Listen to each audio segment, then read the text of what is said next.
The PS Vita is done. Sony is on board with crossplay, and Bowsette?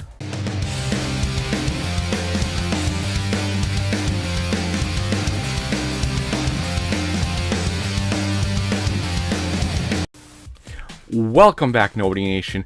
Jumping right in, the PS Vita is done. Sony has announced that at the end of 2019, when they're done making the Vita, they are exiting the portable market. They're all done with it. They're throwing in the towel. And first off, I'm thinking, okay, well, you know, they couldn't beat the 3DS.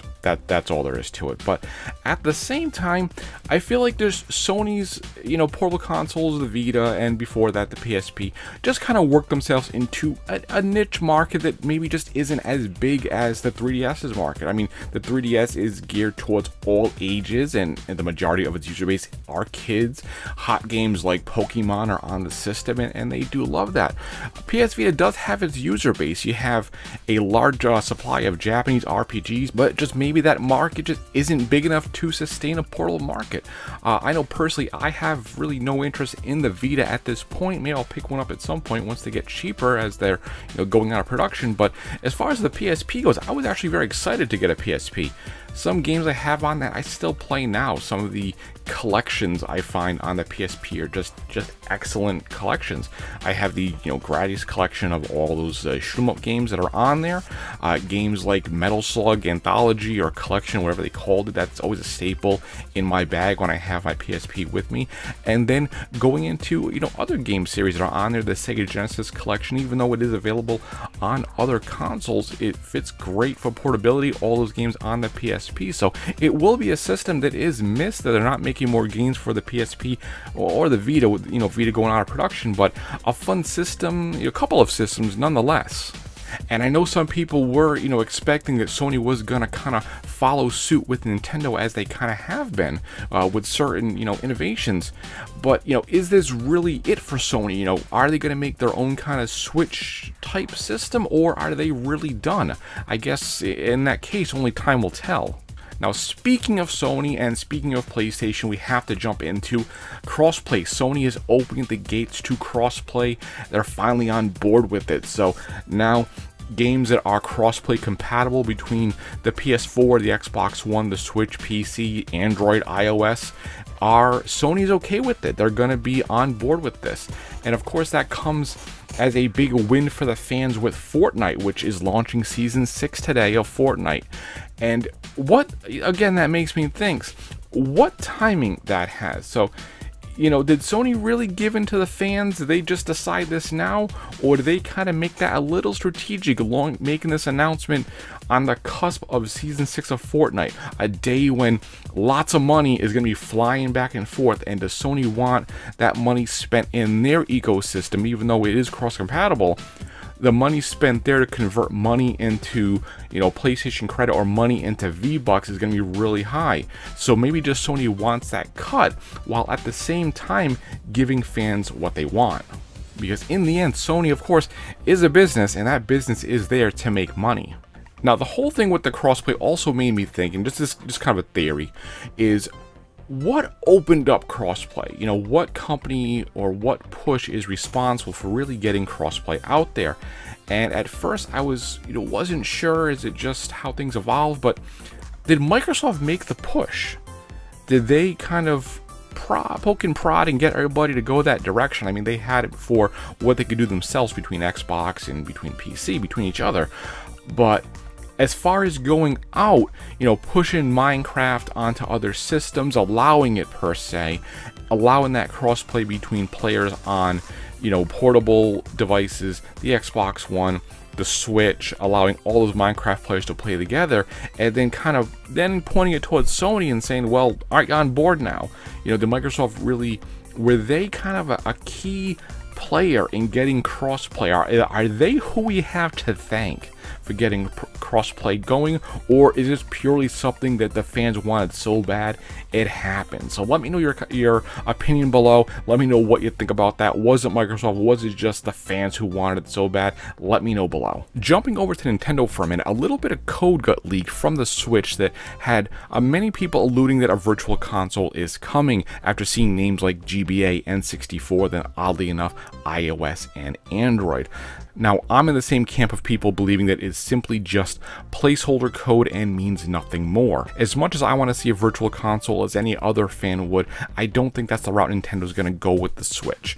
Nintendo has kind of embraced subscription services now, and in the same way they had made some mention that the Nintendo games on the Switch as part of the Switch Online are simply that. They're part of subscribing to the Switch Online.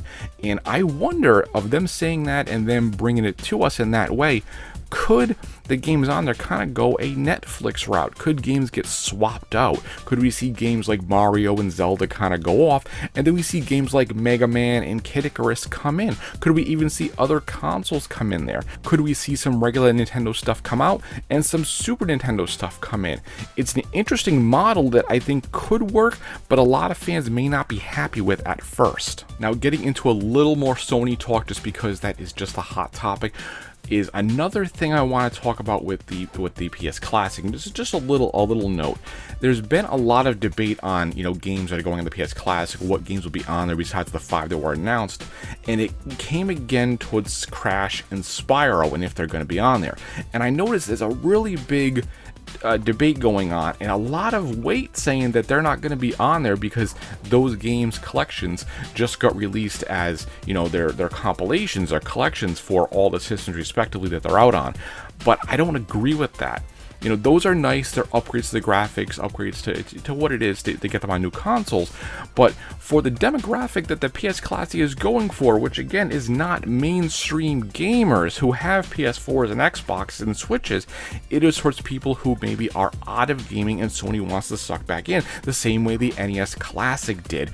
Bringing those people who maybe haven't played it a bit back, and those players are gonna want Crash and they're gonna want Spyro.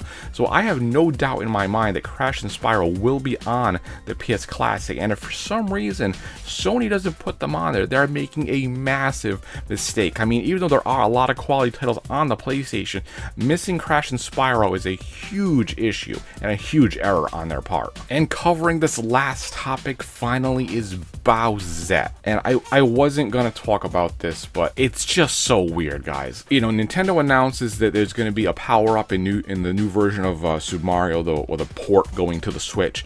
There's going to be a Super Crown power-up. The Super Crown turns Toadette into Peach. Okay. And then after an illustration came out on, Twitter, people go bananas over this Bowser getting the crown and turning into some kind of weird version of Peach with horns and kind of, metal menacing teeth. It was funny at first, but the direction that the drawings have gone has gotten really weird.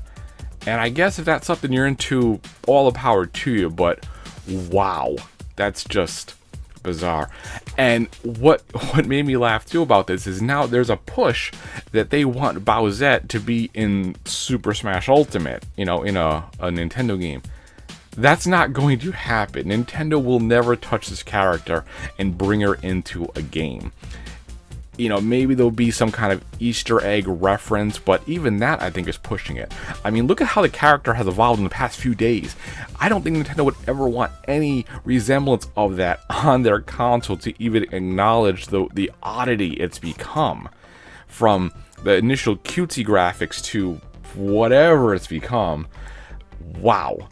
I did also see a version of Bowsette, of Bowser Jr., which is Bowsette Jr. So, I mean, it's going in a really strange direction. But it's not touching a Nintendo console. I'm sorry, but it's gonna stay around conventions and cosplay and drawings, and that's great. But wow, that progressed really fast into some really odd territory.